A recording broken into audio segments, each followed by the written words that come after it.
#1 comb all over her body. But leave the legs. Yep.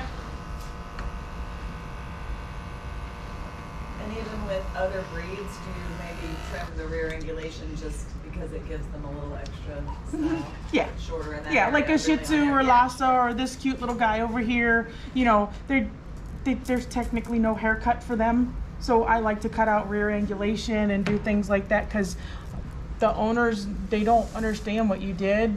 They just know it looks a little more stylish and a little prettier, and you know, whatever it is, they like it.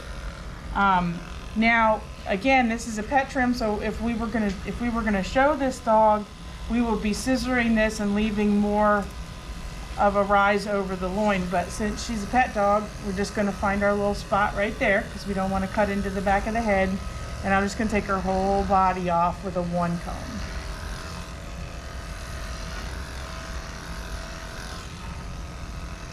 Actually, I think I'm gonna change my mind because I usually do a 1 comb with my clipper vac. And since I don't have that here, clipper vac makes it a little bit shorter.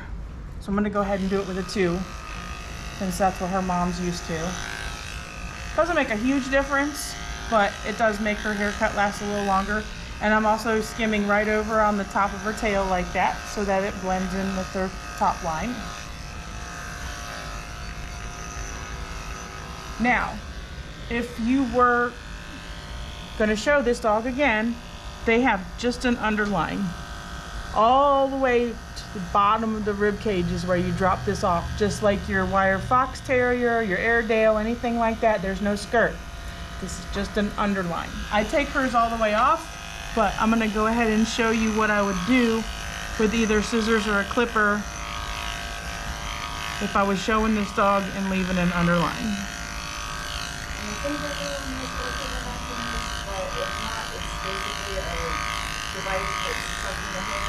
Yeah.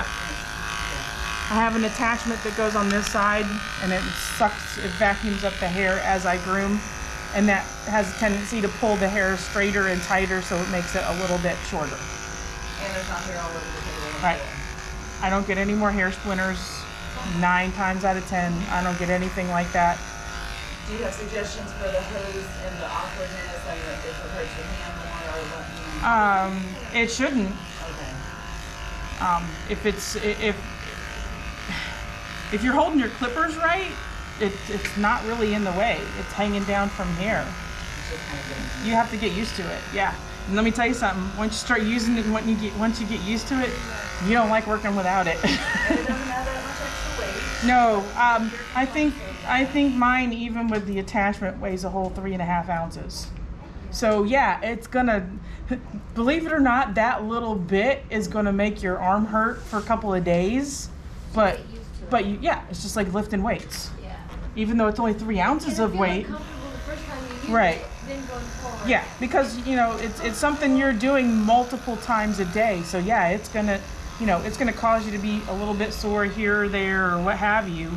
But it really shouldn't be, awkward and in your way when you get used to it. And there's very few coats that it doesn't work on. I use it on this. Yeah, this type of coat, or really others. And then I'm not supposed to do kind of weird haircuts, but if you did and you used that, you notice it's choppy on that kind of thing? Oh, no. If it's choppy, your prep work's bad or your clippers are bad. A lot of times with Cavaliers and that kind of dog, American Cocker Spaniels and all that, if you're clippering them, you need to card them out first. If you don't card them out and remove that undercoat, yeah, your clipper's going to have a hard time getting through that because it's full of dander and crap, and there's nothing you can do about it. And if you use the clipper back and wide blades, then what do you do with all your extra time that you have? Do another dog? Smoke them if you got them. Drink a Monster. Go in the corner, put your headphones on, sing yourself a little ditty for the Bichon that's coming. That's gonna make you crazy. Do you use wide blades and wide snap-on combs? Yep. But they haven't really been out for that long, right? I have all of the above. Like a year? Wide blades themselves have been out for years and years and years and years. because they use them on horses. But just a 10. Yeah. All these other. The 4, newer 5, ones, 7s yeah, aren't. the newer ones are just they're just an expansion of So like that. a year or something, Mhm. right? Because I mean. And what you run into, a lot of people will say, oh, well, you know, they don't work as good. Guess what? It's not the blade. It's not the clipper. It's the The clipper has to work harder Yeah. to make it go because Yeah. it's longer and wider, okay? I found my little clipper barely. Yeah. barely 5-speed. Yeah, it's got to be a high-end clipper that has enough power to make it go, 1, and 2, you got to maintain your clippers. If your blade drive's bad or your clip is bad or anything like that is going bad because you haven't maintained it, it's not going to work as good. That's a good explanation, yeah. You've got to. Stephen gets that all the time. Well, they don't work for me. How long's it been since you changed your blade drive? Oh, And Derek says every month. Do you think that's I think that's excessive. Oh. Well, it depends if you're using it all day long. Even that, it's still. You do. I and groom you- 5 to 7 dogs a day. For the 4, week. 5 days. Well, before I was doing 5, 6 days a week sometimes. So maybe every other. And I change mine like every 3, 4 months. Oh, okay. As soon as I start seeing lines and it's acting up, then I do it. You know, so and it also depends on what brand of clippers you have too, because their blade drivers are all different. So I'm gonna go ahead and take her underline off because she doesn't need the extra. But this is basically what I would do if I was doing this, not a pet trim. I would leave just this underline and then I would scissor that up into this 40 blade here and back down into the thigh. And these legs would be a little fluffier.